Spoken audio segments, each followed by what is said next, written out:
వందే భారత్. ఈరోజు నేను ఓటు హక్కును వినియోగించుకొని ఇప్పుడే బయటకు వచ్చాను.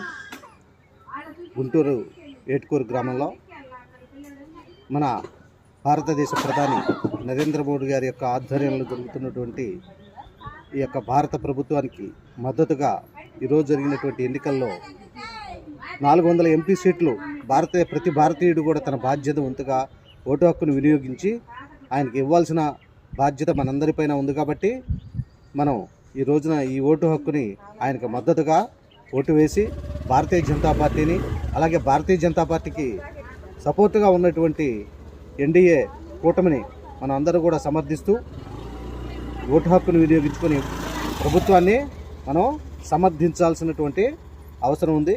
ఈరోజు నేను చెప్పండి. నేను ఈరోజు వినియోగించుకోవడం జరిగింది. ప్రతి ఒక్కరు కూడా భారతీయ జనతా పార్టీని, అలాగే ఎన్డీఏ కూటమికి ప్రతి ఒక్కరు కూడా ఓటు వేసి మీ యొక్క మద్దతును కూడా ఈ యొక్క భారత ప్రభుత్వానికి తెలియజేసి కేంద్రంలో, రాష్ట్రాల్లో సుస్థిరమైనటువంటి ప్రభుత్వాన్ని నెలకొల్పడానికి ప్రతి ఓటరు కూడా ప్రయత్నం చేసి తమ యొక్క ఓటు హక్కుని వినియోగించుకోవాలని మీ యోగి శ్రీనివాస స్వామి, గుంటూరు.